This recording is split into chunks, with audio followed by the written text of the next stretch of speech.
This Tuesday, December 31st, NBA Betting Picks edition of the NBA Gambling Podcast on the Sports Gambling Podcast Network is brought to you by Underdog Fantasy.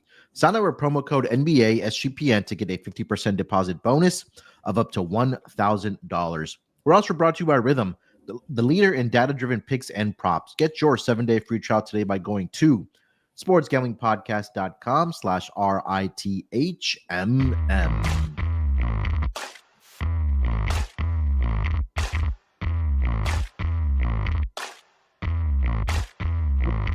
Welcome, everyone, to the NBA Gambling Podcast, part of the Sports Gambling Podcast Network.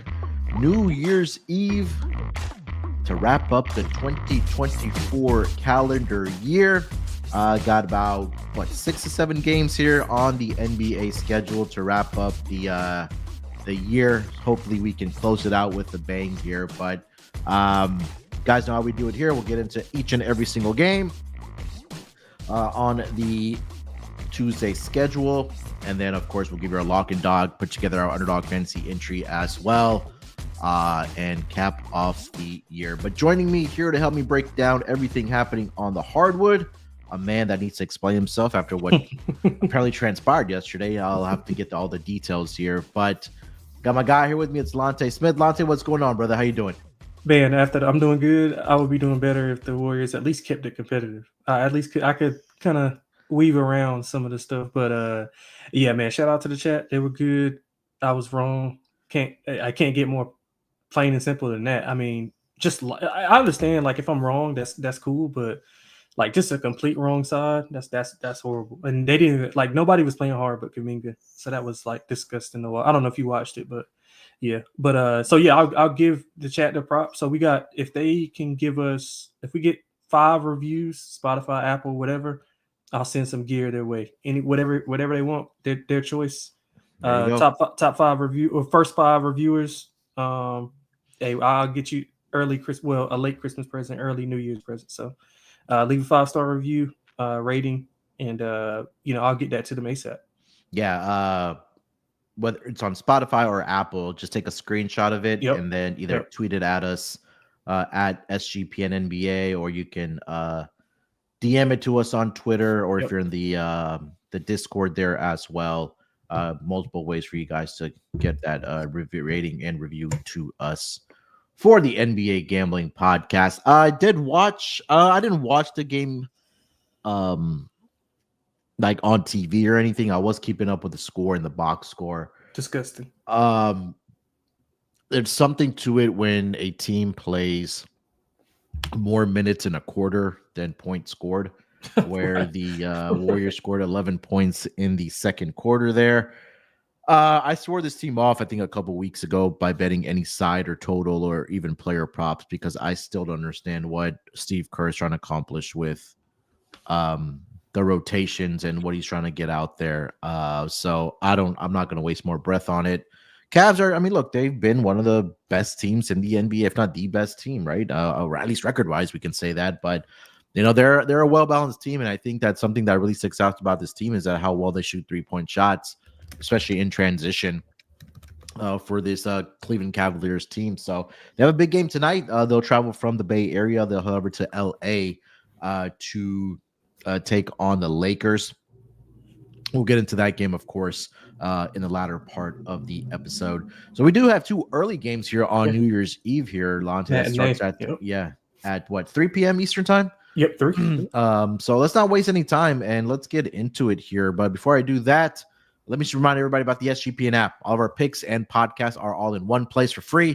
Just type in SGPN in the App Store, and help support the network. Download the app. Again, it's completely free.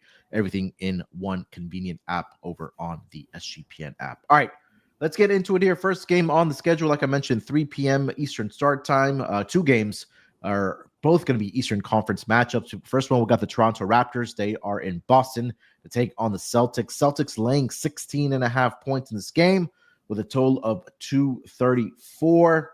Looking at the injury report for this game, let's start here with the Toronto Raptors. They will be without RJ Barrett and Emmanuel Quickley.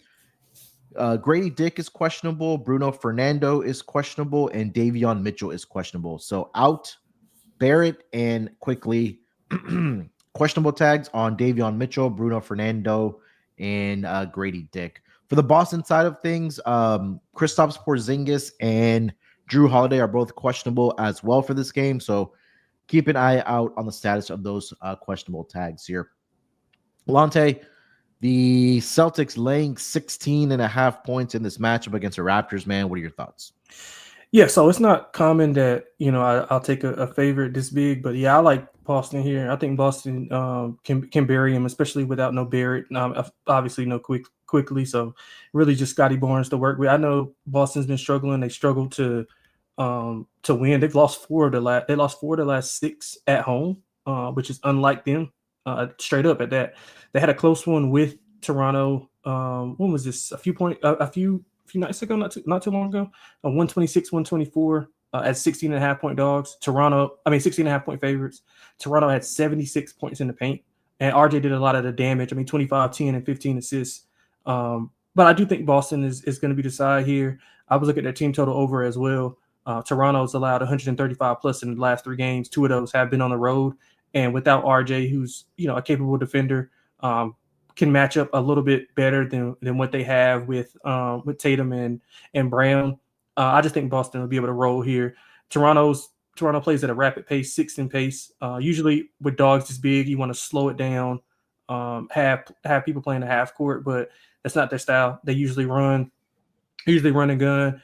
And I think that's beneficial to Boston because that's what they want to do. Toronto also turns the ball over, 28th in turnovers, 29th in defensive rating. So all that points to a Boston team total over. Also, I'll lay the 16.5. I know it fell down. It was 17.5, kind of fell down a little bit. 11 of 18 home games over for Boston, and they did a lot of the damage. So it wasn't like they were just squeaking over. So they were scoring 125, 130. I think they can get to 130 here. So let's go Boston team total over, and I'll lay the 16.5. Yeah, I think my favorite play is a Boston Celtics team total over. Anytime I try to back Boston, whether it's taking the points or laying the points, it goes a complete opposite way for me. So I'm just going to completely stay away from the side. Gun to my head, I would go with the Celtics here. But again, like you mentioned, what the Toronto Raptors have given up over the last 3 games defensively is just really what stands out. Like Lonte mentioned, 136 plus points in the last 3 games. They lost by 14 to the Knicks, gave up 139. They lost by 29 to the Memphis Grizzlies, gave up 155. And yes, that was in regulation. And they gave up 136 in their last game against the Atlanta Hawks. He lost that game by 29 points here. So it should be a comfortable spot here for the Boston Celtics. And I say should, but again, I can't bring myself to do it because I've been burned by them too many times. But I think offensively, definitely they should have success in this game. So Boston team total over would be the look in this game here for me. Let's keep it rolling here. The second game of the 3 o'clock window, we've got the Milwaukee Bucks. They are taking on the Pacers in this matchup. Bucks are laying 1.5 points in this game with a total of 230. Injury report, start here with the Milwaukee Bucks. Giannis is questionable in this game. He's dealing with an illness. Did see a note that he was at practice on Monday, so maybe he does end up playing in this game. And then you have probable tags on Chris Middleton and AJ Green. For the Indiana Pacers side of things, let me make the screen a little bit bigger. There we go. All right. So they are going to be without, obviously, James Wiseman. Aaron Nesmith continues to be out as well, and Isaiah Jackson is out as well. Quentin Jackson is doubtful. Obi Toppin, I think, is the main one we should talk about here. He is officially questionable with a left ankle sprain.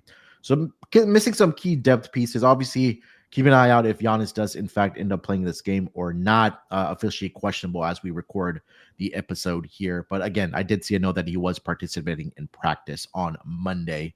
Lonte, Bucks laying 1.5 here in Indiana with a total of 230. What are your thoughts? Yeah, so I like Indiana here. I know Milwaukee's been, they've been playing better as of late. If you look at the first meeting, 129, 117, Milwaukee at home, 5.5 point favorite. There was no Nembhard, Shepherd, or Middleton. Giannis did a lot of the lifting, 37, 10, and 11. Dame had 24 and 13 assists. Siakam and Mathurin were really the only two guys to, play well. I think Halliburton had 17, but Milwaukee led by as many as 25. I like the way Indiana's playing as of late. They're a few bounces away, a few games away from having a really impressive stretch. They've still covered 7 out of the last 10. 4 of the last 5 have been on the road, so they've been a little bit of road warriors here as of late. Milwaukee 7 and 8 ATS on the road. With a close spread, I usually look at free throw shooting. Milwaukee's one of the worst free throw shooting teams in the league, 29th in free throw percentage. But I'm going with Indiana here. I think both of these, Indiana and the over. I think both teams can be able to score. 4 of the last 5 meetings have gone over, so it's familiarity there. I'm hoping that we get Giannis in the lineup because that just adds, another dynamic as far as like points in the paint and getting to the free throw line, scoring with the clock stop. But Indiana's been an over team all year, 20 and 13 overall. 9 out of 13 are over at home. Both teams top 10 in 3-point percentage. So I'm going with Indiana here as a short home dog. I think they can get it done pretty convincingly. I think they win, by 4 or 5.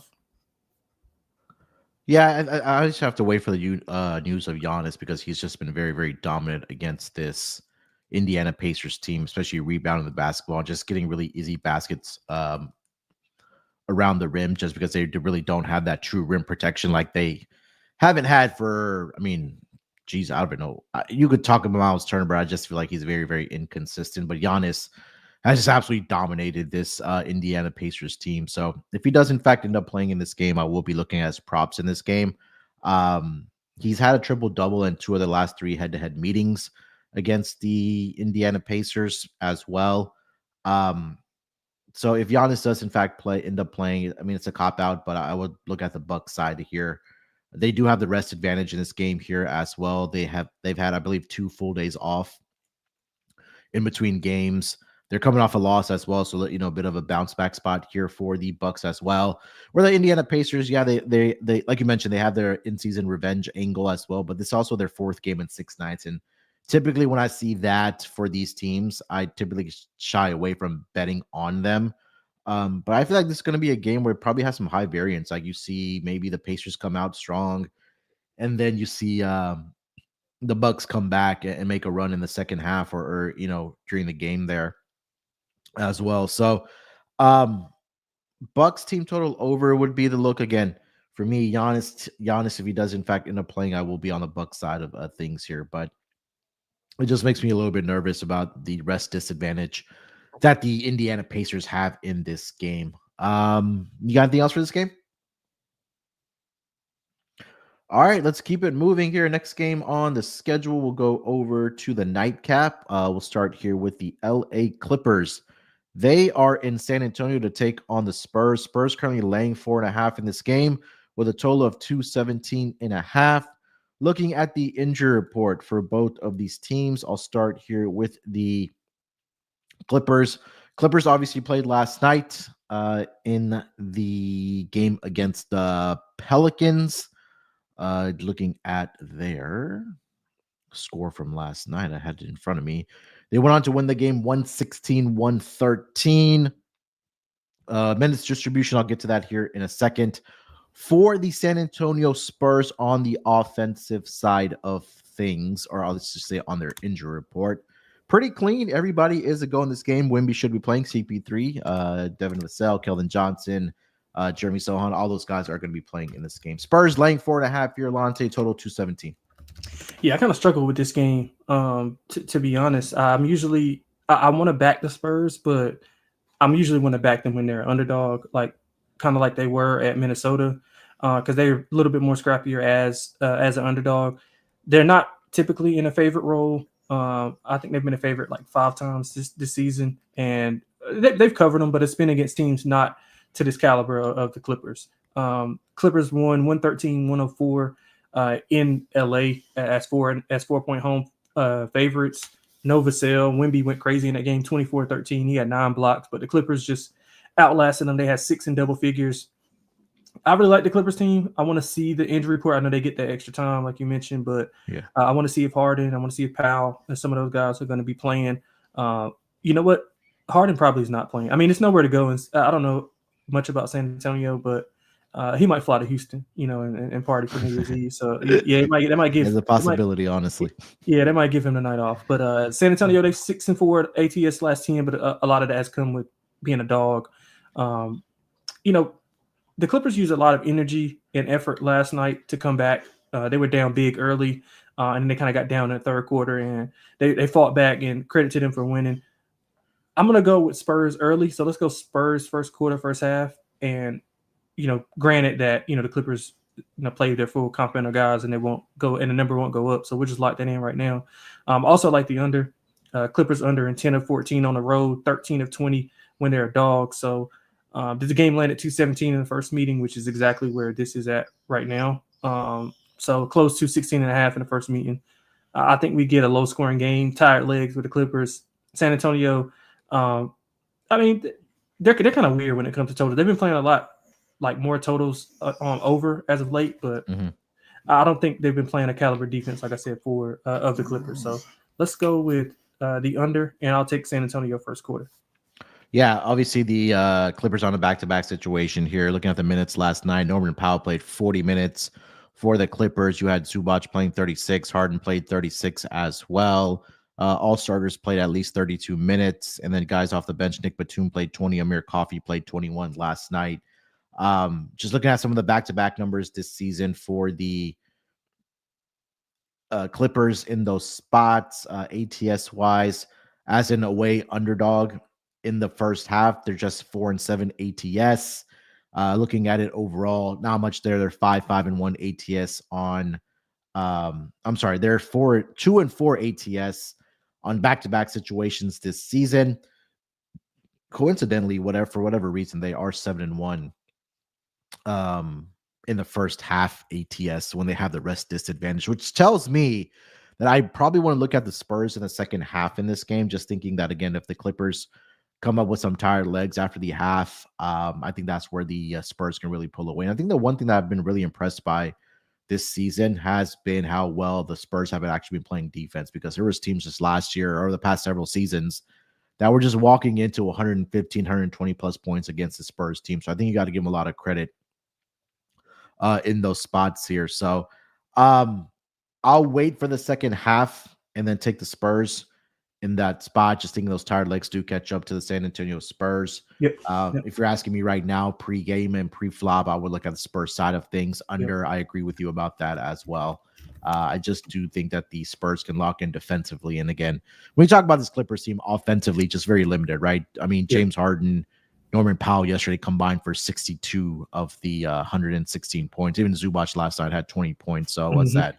82 of the 116 came from those three guys there. So Powell was right good. now, Powell was good. Yeah, he down the stretch. He hit. I was watching that game. I had them like Jam Rock said. I had somebody in the chat. I was looking at that as well. I don't know why somebody in the chat put a parlay together that I bet. It was Bulls. I think it was Bulls and I think it was Bulls and Clippers. I think, but I added. I added the Kings before. We were on before the Kyrie news came in. Yeah. I parlayed them together, and I was like heavily invested. They went down like 17 or I think 15 to 17 early, and Norman Powell kind of just wheeled them back. I mean, he's been great, bro. He's been really good. He's been really good. Yeah. All right, you got anything else for Clippers Spurs? No, don't. All right. Before we get over to the next game on the schedule, let me tell everyone about our friends over at Underdog Fantasy. Underdog Pick'em. They have one of the biggest menus for all sports. You can win up to 1,000x with Underdog Streaks. Underdog is always looking to make it easier with profit boosts and gimme pick'ems. NFL, college football, college basketball, MMA, NBA, NASCAR, and more. And you can now use specials and boosts on all flex entries. So sign up with promo code NBA SGPN to claim your special pick and first time deposit offer up to $1,000 in bonus cash. That's underdogfantasy.com. Make sure you use that promo code NBA SGPN. All right, let's keep it rolling here. Next game on the board, we've got a division matchup of the Northwest Division. The Minnesota Timberwolves, they are going to be taking on the Oklahoma City Thunder. Thunder laying 6.5 points in this game with a total of 217. Looking at the injury report for both of these teams, I'll start here with the Minnesota Timberwolves. They are relatively healthy. No Luka Garza, and that is pretty much it. For the Thunder, Alex Caruso is going to be out for this game. Chet continues to be out as well. And that is pretty much it for the Thunder. Thunder laying 6.5, hosting the Minnesota Timberwolves, total 217. Lonte, what are your thoughts? Man, look, I'm not in the business of fading this OKC team. I don't care what the number is. That's just not something that I want to do. 21-11 ATS, 10-6 at home, and 20-11 as a favorite. I mean, they can just win. I said this about the Knicks, and I'll be curious to hear your thoughts on this. I bet an exacta, but not to win. I bet the Knicks and OKC for the NBA championship. I just think that the way that they both play, the way that they can both win any kind of game, shootouts, low scoring, when they're not playing well, they can still win. OKC is like the king of that because for the first month and a half of the season, they were shooting like one of the worst teams. I mean, still, I think 22nd in 3-point percentage, but they had not shot well and they still were like dominating teams. And it's because of their defense. The top 5 in 3-point percent, actually the first in 3-point percentage defense. And that goes a long way in the kind of the league that we're in. And I think it goes a long way in this matchup because of Minnesota's prowess to kind of shoot more threes. They got multiple defenders to throw at Ant. We know what happens whenever Ant is kind of taken away from this offense. Now they've been playing well as of late. It's a lineup that I read that a Minnesota beat reporter was talking about that was highly effective. But still, man, I don't want to go against this. I don't want to go against this OKC team. I would go under. Both teams under in 6 of the last 10. Talked about the defense for OKC. Minnesota, obviously a defensive team. They've been playing better since that meeting that they had, or since Ant called them out about the defense. They're also top 5 in 3-point percentage defense. But like I said, OKC doesn't shoot a ton of threes or percentage-wise make a ton of threes. So I'm going under here. If I had to make a play, I would just lay it with OKC. I don't love it, but under would be my best play. Yeah, I mean, just looking at the historical matchups, man, they've been relatively low scoring. 3 of the last 4 games have gone under this. I should say no, 4 of the last 5 head-to-head meetings between these two teams have gone under the total. And they've honestly been kind of going back and forth about win-loss. It's been alternating between these two teams. This is probably a bad move, but I'm going to take the Wolves here plus the 6.5. I can see it though, bro. I mean, I'm not opposed to it. It's just that I can't. Yeah, I get it. I think this number opened up 7.5. If I'm not mistaken. Yep. You're right. And then that seems like some money coming in on Minnesota here. But yeah, I'll go contrarian here, Minnesota. You mentioned it, right? And called them out about their defense. They've been playing very well on that side. I know they're struggling on the offensive side of things, just finding consistent play. Even with Anthony Edwards, obviously we know that the long-term solution next to him is not going to be Julius Randle. He may be, who knows, even on the move at the trade deadline for this Minnesota Timberwolves team. But this is a team, I think, that is going to have to make a move if they want to keep Anthony Edwards around. I mean, you don't want another Jimmy Butler, Kevin Garnett, Karl Anthony Towns situation where you have a guy that hasn't even reached his peak yet. Still a lot of maturing to do as far as his game comes. But I think that at some point Minnesota will have to make a move. But at least for this game, I'm going to take Minnesota here plus the 6.5. Do like the under as well, like we talked about. It's visually like it'll be a slow-paced, physical game between these two. I mean, you take a look at some of the final scores over the past couple games here. 107-101 in favor of Minnesota. 102-97 in favor of OKC. They did have one of the higher scoring games where OKC dropped 129 to 106, but then it was 106-103 in favor of the Wolves, 120-95. So it feels like one of these teams is going to go under their team total in this game. Yeah, I agree with that. I'll take under 217 in this matchup. You got anything else for this game? No, I think it's going to be a good game, though. I think it'll be a good game. Yeah. All right, next game on the board, we've got 2 more games here. The Cleveland Cavaliers, they are in LA to take on the Lakers. Cavs currently laying 5 points in this game with a total of 228. Injury report, Cavs did play yesterday. They do get that extra time.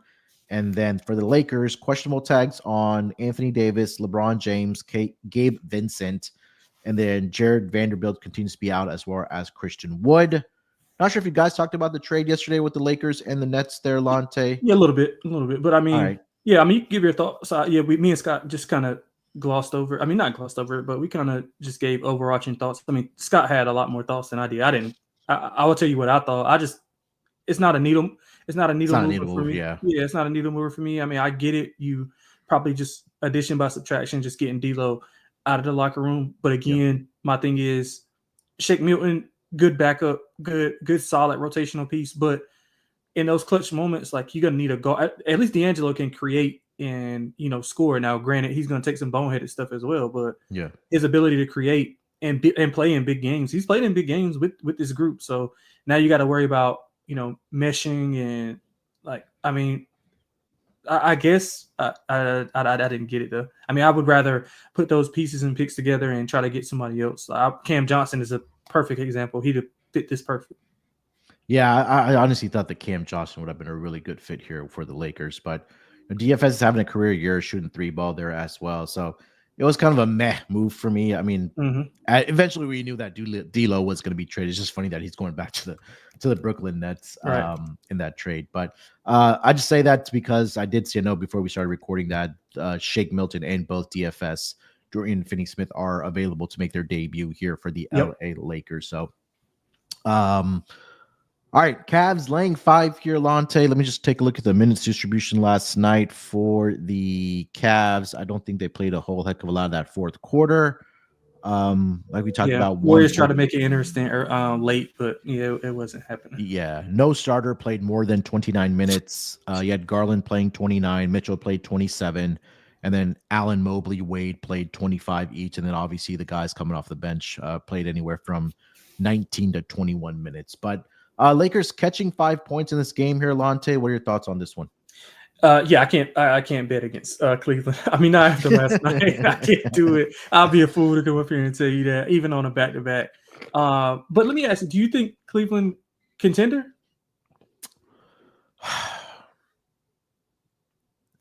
Atkinson, new offense. Yeah. What do you think? What do you think about content? I mean, look, it's something to say where this team was sitting at 28-4 now. I mean, that's pretty impressive for this team in the regular season, right? But we've seen this team, like, especially throughout Donovan Mitchell's career, like we've seen him do it, get it done in the regular season. It's that it needs to translate into the playoffs. What a similar team and similar offensive minded. You're right. Offensive minded coach, because Quinn was an offensive minded coach. You got Atkinson, offensive minded coach. Yeah, so I agree. So I think that in I think the Western Conference, I think in the East it's very top heavy or top. I mean, I think that Milwaukee Bucks have now entered that conversation because they've turned their season around. I think they could at least make it. I mean, probably not a hot take here or a earth-shattering move, but at least they could get to the Eastern Conference semifinals. I feel like their ceiling is the Eastern Conference Finals. Yeah, so I think this overarching thoughts just as constructed now, I think they don't match up well with Boston or New York just because of their wings. Right? They don't have any wing players, so they're strictly like guard dominant. I mean, I know they have Mobley, who's been playing better, and they got a collection of guys like Hit Hub was saying that can beat you in so many ways. But again, in the playoffs, so you're gonna have OG, you're gonna have Mikal Bridges, you're gonna have both of those guys to throw at Mitchell and Garland at one time. And Mitchell is a great playoff player. Garland, not so much. So I think they have, to be honest, I think they have a better chance of beating New York because of their depth, because of lack of depth for New York, rather than Boston. So I will say that I think that if they can stay away from Boston, I think they'll be fine to get to the finals. But they got to add a wing. Cam Johnson would be elite fit for them here if they can find a way to get Cam Johnson there, or just a 3-and-D guy, like any 3-and-D guy that's available. Try and go get him to get you a wing so you can have some type of wing athleticism. Because I mean, I don't trust Karis LeVert. What's my other, Isaac Okoro? Yeah, and he's injured too. Yeah. I mean, Dean Wade shoot the hell out of the ball. Sam Merrill, like Gorgie Yank. I mean, they can shoot the hell out of the ball. Rotational pieces, but in a playoff series, I would rather want a little bit of upgrade there. But I mean, but that's besides the point. I didn't have much on this game. That's why I asked you. I would go over. If anything, Cleveland team total over. Don't care if it's a back-to-back. They put up 134 on the Lakers team. Lakers maybe I think it's open like 2.5, and now it's up to 5. So I mean, warranted after that performance we saw. They didn't waste a ton of energy outside. They had an amazing second and third quarter. Cleveland did. It kind of put the game further away than what it already was. But I mean, Lakers don't defend a ton. The too big lineup actually helps them in this matchup with AD because they can kind of roam Evan Mobley and have Jared Allen play AD. So I would say Cleveland team total over, and then a full game over. I think Lakers may can score a little bit here, especially if they're hitting from 3. So, Cleveland team total over, full game over, not touching the side. Yeah, I like the over in this game here as well. I think both offenses can have success here, especially with how the Cavs really didn't play their stars a lot of minutes last time because honestly they didn't really need to. Lakers, you mentioned they have that double-digit in-season revenge angle in this game. They're rested. They have the rest advantage, obviously. And like the game earlier this season, 134-110 victory for the Cavs in Cleveland. And take a look at the back-to-back numbers this season for the Cleveland Cavaliers. They haven't been too bad in those spots, actually. 3-2-1 towards the first half over, 4-2 to the over in back-to-back, the second leg of a back-to-back, I should say.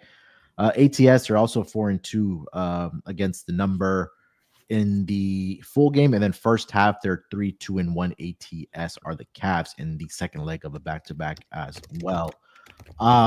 So yeah, I the Cavs are the better team here. Let's not get it twisted. Evan Mobley from kind of the San Diego / LA area. So I don't know, maybe a little homecoming here. Obviously, he did play at USC. Maybe a big game for him after, not really having to do it last night. I like that. Wasn't foul trouble last night. I mean, both bigs were. They both had 5 fouls each. But Evan Mobley last night, 7 points, 7 rebounds for the Cavs last night. So maybe I like that. Game here for him. But yeah, Cavs for me over in the game here as well.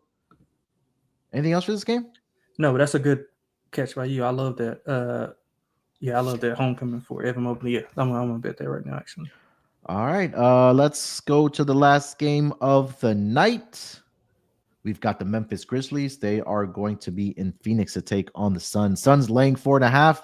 With a total of 236.5 in this game. Looking at the injury report for the Memphis Grizzlies, they are going to be without Santi Aldama, Brandon Clark, Zach Edey, Gigi Jackson, Ja Morant, Marcus Smart, Vince Williams Jr. So let me repeat that. Guys that are officially out: Aldama, Clark, Edey, Jackson, LaRavia, Ja Morant, Marcus Smart. Honestly, just check who's starting here for his Memphis team. I'll just leave it at that.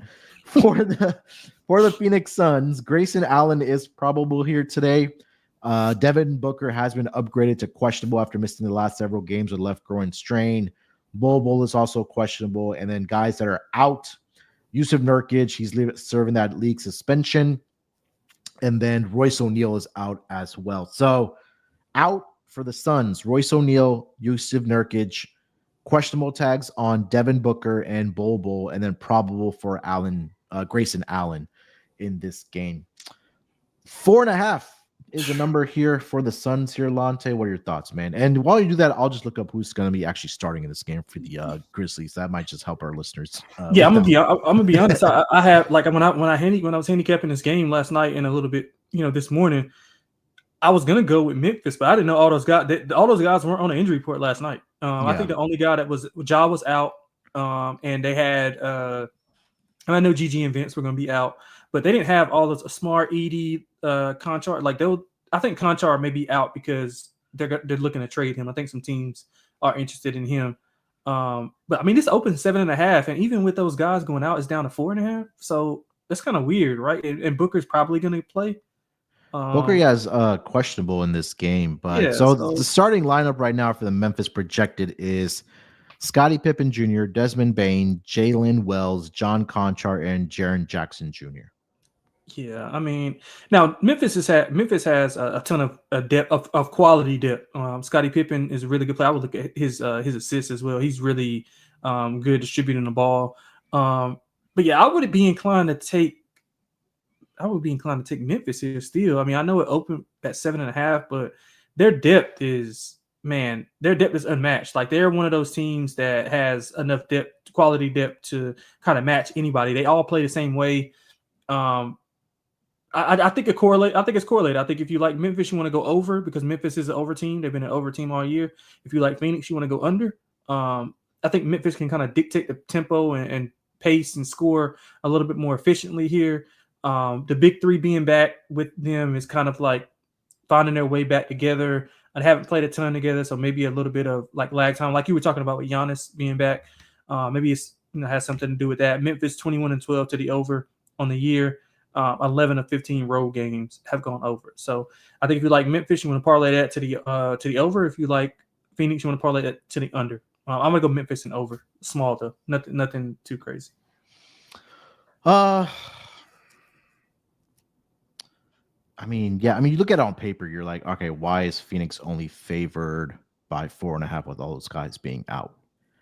And Phoenix hasn't been a team. I mean, they got the fall for this team from what they started during the regular season. Lonte is just. I mean, I know they've had like Kevin Durant missing time and Devin Booker obviously missing time as well, but they just haven't been able to cover spreads. This is also the fourth game in 6 nights for the Grizzlies, but you take a look at some of these ATS numbers for the Phoenix Suns on the season as a home favorite. They're just 2-8 against the spread. They're 2-7-1 against the spread in the first half. So I think they can win the game here. I don't think they cover the number, as shocking as that could be. Let me just see if they haven't covered numbers all year. Yeah, they haven't, and that's the thing. Like, I think people are gonna look at this injury report and be like, "Damn, Memphis is missing majority of their team, but they're only Suns are only laying 4.5 here." So yeah, I'm gonna take the Grizzlies here plus the 4.5. Just one more thing to add for you. Yeah, go ahead. Grizzlies 9-5-1 ATS on the road. They won 7 of 10 straight up on the road. Phoenix 3-7 ATS last 10, 5-12 ATS at home. All right, yeah. So yeah, I'm not gonna overthink it. Just give me the Grizzlies, man. I'm not gonna fall for this minus 4.5. If they win by 20 plus here, okay, more power to them. But this number's a little bit telling for yeah, I agree with that. Yeah. For this Grizzlies team and this Suns game here. Got anything for the total? I think it's just correlated. I think if you like Memphis, you like over. Phoenix is 22nd in 3-point percentage defense. So if Memphis can kind of knock down those threes, they regressed a little bit 3-point wise. They don't rely a lot on the three, but when they do shoot it, they have been effective. And they were horrible against OKC. They started off really, really hot against OKC in that first quarter. I thought it was going to be a game even without Ja, and then they kind of regressed a little bit. OKC just put them in a blender, and we're making shot after shot. So I think Memphis kind of positively regresses here and makes some threes. So I'll go Memphis and over. All righty. So that is the last game of the night for the New Year's Eve games. Before we do get into our lock and dog and underdog fantasy entry here for tonight, let me just tell everyone about our friends over at mybookie.ag. If you guys believe it or not, mybookie.ag has been around for SGPN for years. They have props for every game, the live dealer casino as well. They even have a new early cash out option that's available over on mybookie.ag. So head over to mybookie.ag, promo code SGPN for a 100% deposit match up to $1,000. Plus, they'll throw in a $10 casino chip for you as well. That's mybookie.ag, promo code SGPN. And we're also brought to you by Rhythm. SGPN's pro partner Rhythm is the #1 AI-powered back sports betting platform that helps provide bettors of all levels the ability to build custom predictive betting models in seconds and get predictions for betting on money lines, spreads, totals, and props. Build your own model, copy one of the top performing models from the leaderboard, or have Rhythm build a model for you. And now you can track props in the Rhythm app. NFL picks, NFL props, college football, college basketball, NBA, Rhythm. Honestly, they have it all. So claim your 7-day free trial today by going to sportsgamblingpodcast.com/rhythm. That's sportsgamblingpodcast.com/RITHMM. All right, Lonte, let's get into our lock and dog here for tonight, and then we'll put together our underdog fantasy entry for the Tuesday night schedule. where are you taking us for your lock and dog? Yeah, so we're gonna lock up. You know what? I don't know if anybody's ever locked up this big of a number. So give me Boston 16 and a Oy. half. Land it at home. Good spot for them. Like I said, they lost 4 of 6. I think Toronto's allowing 135 plus in their last 3 games. I think Boston absolutely obliterates them. It's just a get right spot. I mean, it's the perfect. I look for this in college basketball, college football. Dogs who don't slow the game down, who are overmatched talent wise, pretty much schematically as well. I mean, Toronto fits that mold. They play with a lot of pace. They don't slow the ball down. They shoot a lot of threes and they turn the ball over. They want to attack in the paint. Now Boston's paint defense can be a little bit leaky. I think they scored like 70 in the paint. Toronto did against them, but I think they shore that up, and I think Boston buries them. I can see 130, 93 right here. So I like Boston here, and I mean it's not a lot of dogs that I like. I guess we could just go Memphis. I mean, I don't love it, but it's not a ton of dogs that I like. I was looking for Peyton Pritchard 20 plus points, but I could not find it. I seen 15 was, I think, minus 110. Like 20 should be a little bit better, but I just don't want to give it out because I don't know the number. But let's go Memphis to win it outright. I see plus 285 for Pritchard. Yeah. Oh yeah, let's do that. Yeah, I'll take that. I mean, I just all the things that I'm thinking about this game as far as game script. He'll be playing a ton as well. I think is Holiday's in. He was officially questionable. I haven't seen anything updated. Yeah, I mean, even better if he's out. But even with him in, I think he'll have opportunities. He's been struggling as of late. I think I had him on the prop cast. One of my only losers on that prop cast was Peyton Pritchard to have a big day, and he just kind of laid a dud. So I think he'll come back here and have a big game against Toronto. So let's go Peyton Pritchard 20 plus at almost 3-1. I'll take that. Yeah, I'm going to stay in the same game as my lock. Boston team total over. It's a big number, 125.5. But we talked about how many points this Boston Celtics team, this Toronto Raptors team has given up over the last 3 games, 135 plus points. So I think they could have success on the offensive side here. We mentioned that RJ Barrett is going to be out for this game as well. So one of their top defensive guys being out, I think Boston should at least have a lot of success on the offensive side here. So I think they could walk into 130 here as well. So I'll take the Boston Celtics team total over 125.5 as my lock. For my dog, let's see here. I did like the Wolves. Yeah, let me see if there's a you know what? I know we're doing a prop cast later, but I got to give this out as my dog. It's probably going to be Wimby rebounds here today. Let me see what the ladder is for Wimby, because he's had 2 pretty solid rebounding games against the LA Clippers. So I'll go. All right. So 13 plus rebounds is plus 150 over on DraftKings right now. If Giannis was playing, I would give out his rebounds to go over, but he's still officially questionable. At least I know Wimby is playing here tonight against the Clippers.